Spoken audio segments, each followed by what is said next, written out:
अस्सलाम वालेकुम नाज़रीन, मैं हूं आपका मेज़बान मिर्ज़ा अली बेग और आप देख रहे हैं मेरा यूट्यूब चैनल। इस वक्त मैं कराची के एक अहम तरीन इलाके में मौजूद हूं और यहां पर एक बरसाती नाले के हवाले से लाइनें डाली जा रही हैं। मेरे पीछे आप यहां पर देख सकते हैं कि तरक्याती काम काफ़ी तेज़ी से जारी है।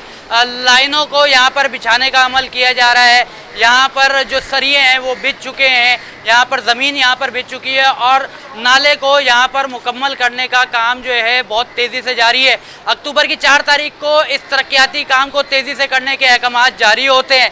उसके बाद ये नाला जो कि आगे जाके लियारी नदी से लगता है, लियारी नदी जो कि एक जो है मौत का कुआं भी कहा जाता है, जिसमें हर बरसात में आने वाले नाखुशगवार वाक़यात पेश होते हैं। बहुत से लोग, बहुत से शहरी, बहुत से बच्चे उस बरसाती नाले में बहकर हलाक होते हैं और यहाँ पर बिल आखिर एक इक़दाम लिया गया है। मुर्तज़ा वहाब की जानिब से, नासिर हुसैन शाह की जानिब से ऐलानात किए गए हैं कि कराची में इन तरक्याती कामों को मुकम्मल किया जाएगा। 31 दिसंबर 2022 तक यहाँ पर कराची के तमाम तरक्याती जो प्रोजेक्ट्स हैं उनको मुकम्मल किया जाएगा। इस प्रोजेक्ट के हवाले से मैं बता दूं कि ये जो हिस्सा है ये बहुत ही कराची का अहम हिस्सा है, जिसमें यहाँ से 13D से जो रास्ता लगता है वो आगे फेडरल बी एरिया की तरफ जाता है, फेडरल बी एरिया से सोराब गोट और इस तरीके से फिर बहुत से इलाके यहाँ से लगते हैं।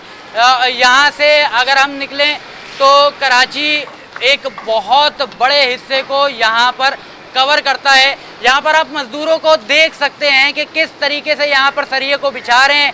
सरियों को बिछाने के साथ साथ यहाँ पे एक तरफ से दूसरी तरफ जाने के लिए पेडेस्ट्रियन जो ब्रिजेज़ होते हैं, जो आर्जी तौर पर पेडेस्ट्रियन ब्रिजेज़ हैं, क्योंकि आबादी का बहुत बड़ा हिस्सा एक साइड पे भी रहता है और दूसरी जानिब भी रहता है। अगर हम यहाँ पर लियारी नदी का नज़ारा करें तो लियारी नदी के ऊपर से लियारी एक्सप्रेस वे यहाँ पर चल रहा है, जिसको कराची में मुकम्मल होने में बहुत ज़्यादा टाइम लगा था।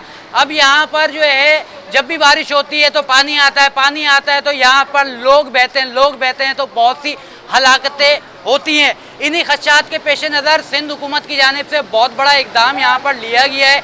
मज़दूरों को बहुत ज़्यादा तेज़ी से यहाँ पर काम करने के लिए लगाया गया है। ठेकेदारों को यहाँ पर बहुत बड़े बड़े अहकामात लिए गए हैं। यही वजह है कि आप मेरे पीछे यहाँ पर जो है सीमेंट का एक ट्रक भी देख सकते हैं। मज़ीद कराची की अपडेट्स लेकर मैं आपके लिए यहाँ पर आते रहूँगा। आप इस तरक्याती जो प्रोजेक्ट है उसको मुकम्मल करने के हवाले से कराची में किस हद तक अहमियत समझते हैं, आप कमेंट कर सकते हैं। आप चैनल को सब्सक्राइब कीजिए, मेरे साथ इसी तरीके से जुड़े रहें। एक और इलाके में फिर मिलते हैं। अपना बेहद ज़्यादा ख्याल रखिएगा, चैनल को सब्सक्राइब कीजिएगा। अल्लाह हाफ़िज़।